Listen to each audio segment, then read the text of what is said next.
গভীর রাতে তুফানগঞ্জ ১ নম্বর মণ্ডলের মহিলা মোর্চার সাধারণ সম্পাদকের বাড়িতে হামলার অভিযোগ তৃণমূল আশ্রিত দুষ্কৃতীদের বিরুদ্ধে।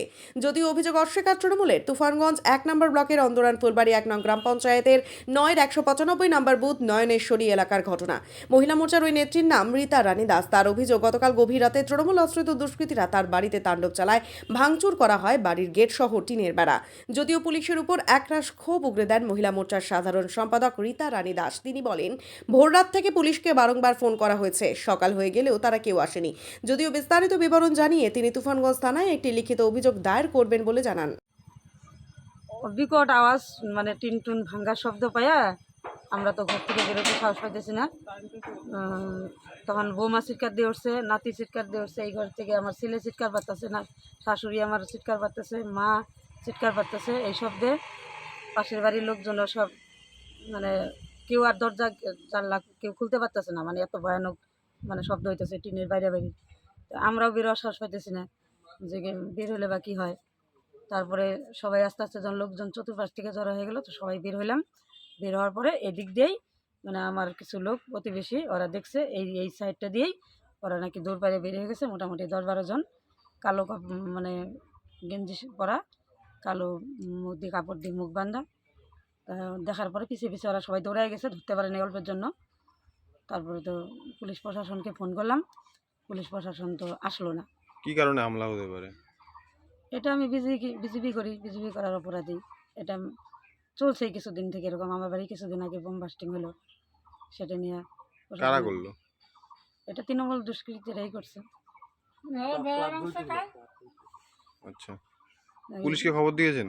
হ্যাঁ, খবর দিয়েছি। পুলিশ এসেছে? পুলিশ আসেনি। 3:30টার থেকে, তখন থেকেই ফোন করতেছি, 4:30 থেকে 3-4 বার ফোন করা হলো, এখনও পুলিশ প্রশাসন আসলো না। থানায় কি অভিযোগ করবেন? হ্যাঁ, থানায় অভিযোগ করবো। তাহলে আর কালকে রাত্রে মোটামুটি 10টা-11টা পর্যন্ত ক্লাবে একটা মিটিং হয়েছে। এখন কিসের মিটিং হয়েছে আমি জানি না। তারপরে আমরা শুয়ে পড়ছি আমাদের মতো। তারপরে রাত্রে 3:30টায় এই ঘটনাটা হয়েছে। কি নাম আপনার? আমার নাম রীতা রানী দাস, ৯-র ১৯৫ নং বুথের বাড়ি। কোনো দায়িত্বে আছেন আপনি? হ্যাঁ, আমি ১ নং মণ্ডলের মহিলা মোর্চার জিএস, মানে সাধারণ সম্পাদক। দিকে অভিযোগ রয়েছে, কি বলবেন?